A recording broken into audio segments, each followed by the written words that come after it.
So, this subject is something I've thought about a lot.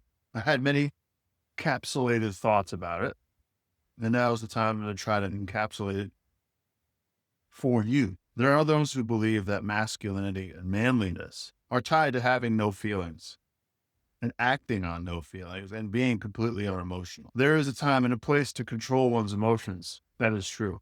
But to say that manliness depends on or is directly related to being unemotional is false. I'm going to try to explain to you today how you can be both compassionate and manly. The false dichotomy here is that compassion is a feeling, and many men believe that it makes them weak.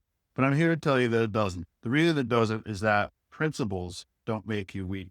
I'll give you an example. A man defends his family. A man defends his country. A man defends himself.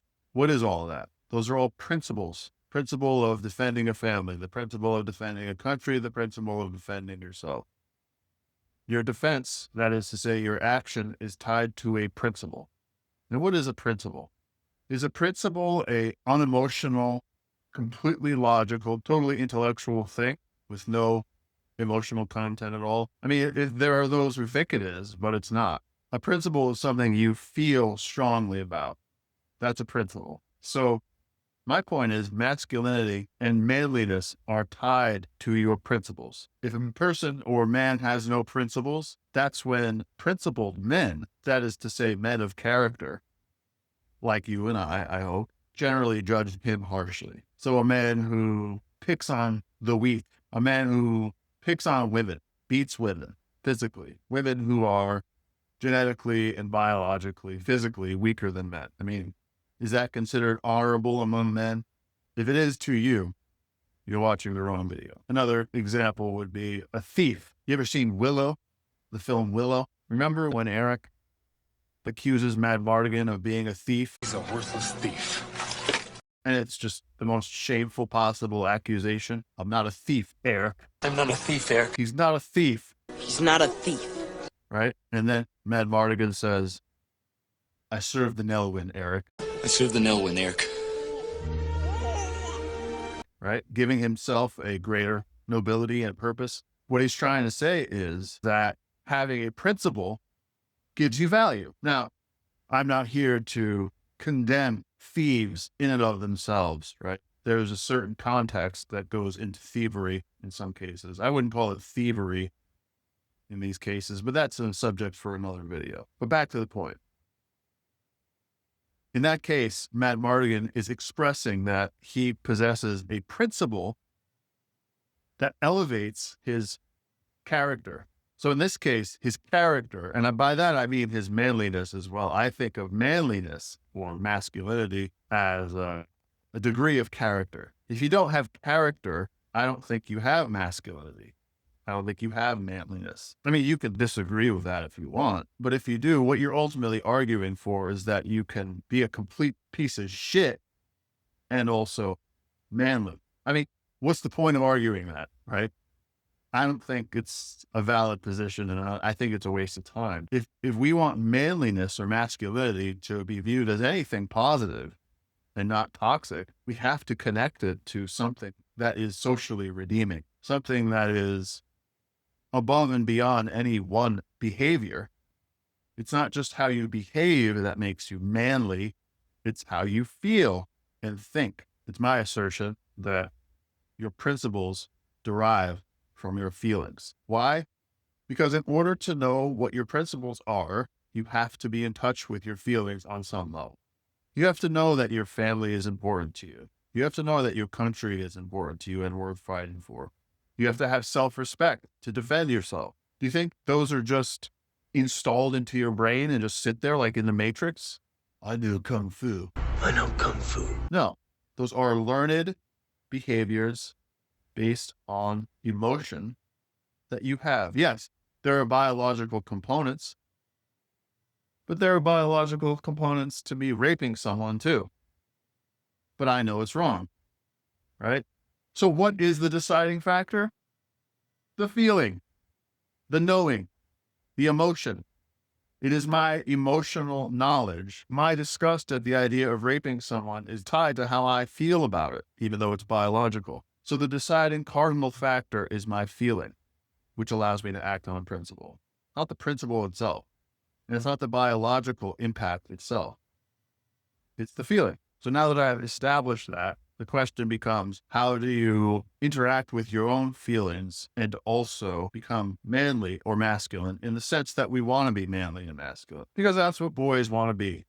Most boys want to be men. Well, essentially the way that you do that is you spend time thinking about what's important to you. You spend time thinking about what your emotions direct you towards. And I'm very sorry to tell you this because it's going to complicate your life. It's much easier to just do what every fucking dumb piece of shit on the planet does with his masculinity and just become a complete fucking asshole, a disgusting human being, B, a fucking rich piece of shit who exploits people completely brazenly and shamelessly, C, or all of the above. Right. And by the way, the chances of you becoming a rich person are pretty fucking low. So if your only way of expressing your masculinity is to be rich, good luck. And I don't mean that. I actually don't want you to succeed in that area.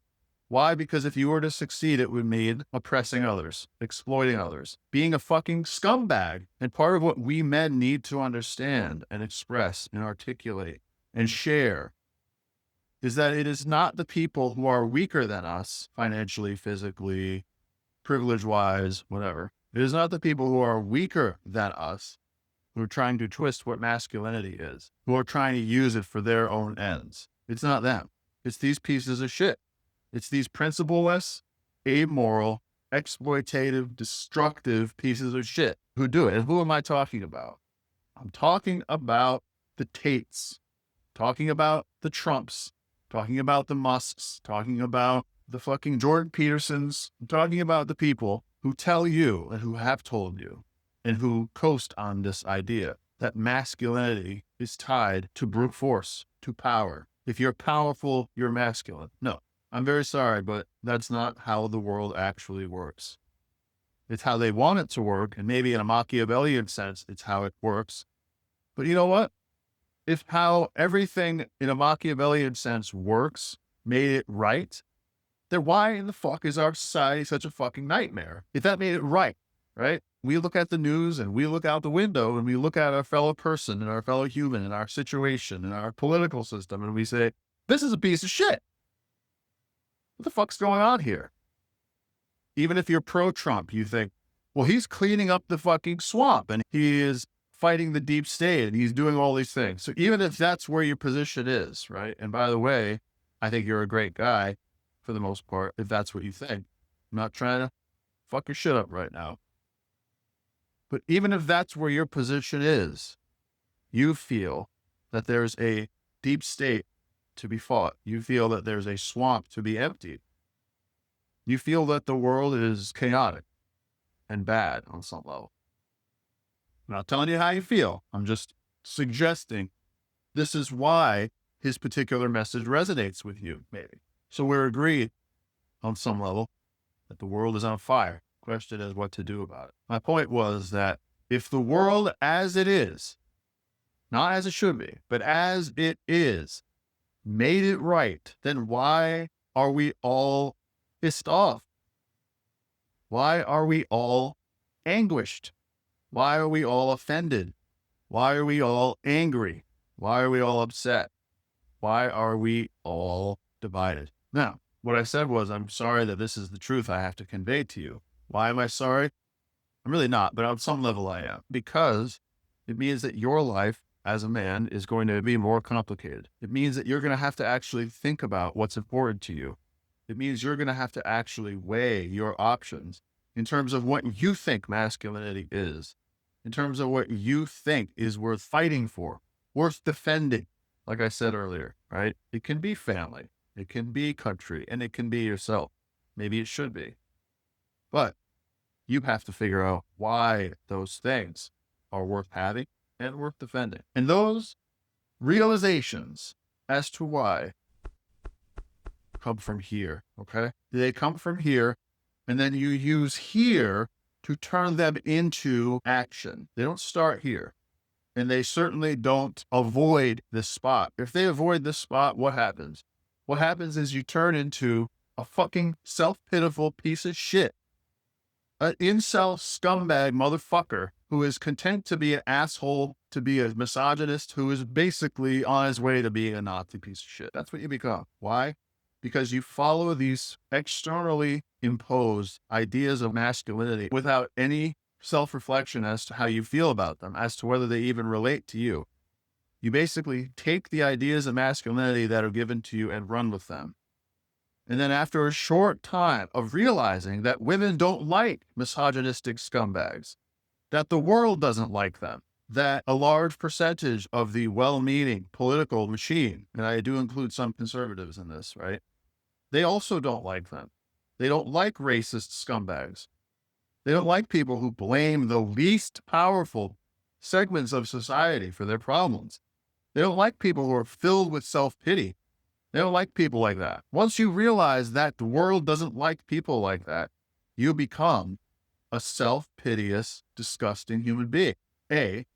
Right? That person who is incapable of reflection, who is incapable of self-assessment, and who is incapable of evaluating their principles. Or B, you become someone who can evaluate their principles. You become someone who can think about, did I take the right track? Did I take the right stance in life? Did I make the right decisions?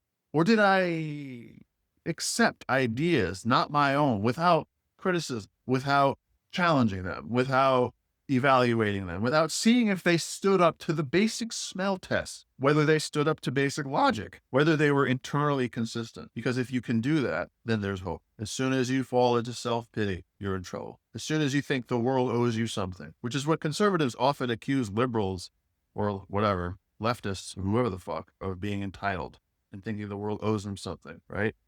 But if you think being masculine means being a complete conformist, means having no emotion, having no criticism, accepting exactly what the power brokers tell you to accept, then you're going to end up thinking that you're owed something when you're not, because humanity doesn't appreciate that. Humanity doesn't want that, and it doesn't need that.